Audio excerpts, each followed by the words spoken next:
حضور اسی سے متعلق عرس، اس میں ایصال ثواب کیا جاتا ہے، نہ صرف عرس پر بلکہ مسلمانوں میں رائج ہے کہ جب بھی کسی کا انتقال ہوتا ہے تو ایصال ثواب کی ترکیب ہوتی ہے۔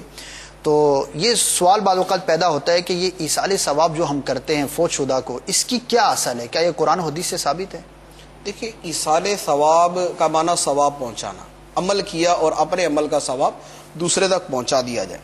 آدمی کے عمل کا ثواب دوسرے کو پہنچتا ہے، دوسرے کو فائدہ پہنچتا ہے۔ ہم دعا مانگتے ہیں ربنا اغفر لی ولوالدی وللمؤمنین یوم یقوم الحساب۔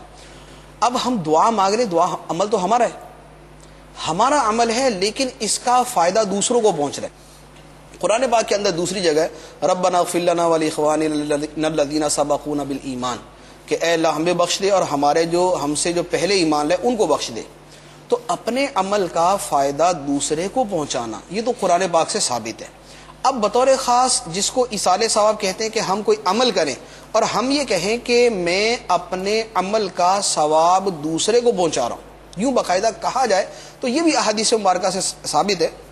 بخاری شریف کی حدیث مبارک ہے، حضرت عائشہ رضی اللہ تعالی عنہا سے مروی ہے، سرکار دو عالم صلی اللہ تعالی علیہ وآلہ وسلم کی بارگاہ میں ایک صحابی حاضر ہوئے اور انہوں نے عرض کیا کہ ان امی افتلتت، کہ میری والدہ کا انتقال ہو گیا، وَأَزُّ بولتی۔ تو اب صحابی سوال کرتے ہیں کہ اَيَنْفَعُهَا إِن تَصَدَّقْتُ عَنْهَا، اگر میں ان کی طرف سے صدقہ کروں تو انہیں نفع ہوگا؟ سرکار دو عالم صلی اللہ علیہ وسلم نے فرمایا نعم، ہاں انہیں نفع ہوگا۔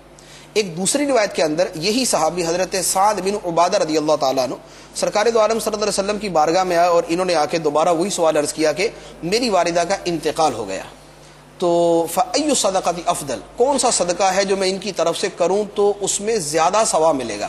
سرکار دو عالم صلی اللہ علیہ وسلم نے فرمایا الماء، پانی۔ پانی اگر ان کی طرف سے صدقہ کرو، یعنی کنواں وغیرہ کھود دو تو اس کا ثواب ان کو زیادہ ہوگا۔ تو اب حدیث مبارک کے الفاظ ہیں کہ فَحَفَرَ بِئْرًا، انہوں نے کنواں کھودا، وَقَالَ هَذِهِ لِأُمِّ سَعْدٍ، اور کہا کہ یہ کنواں سعد کی ماں کے لیے ہے۔ اب وہ کنواں سعد کی ماں کے لیے کیا مطلب؟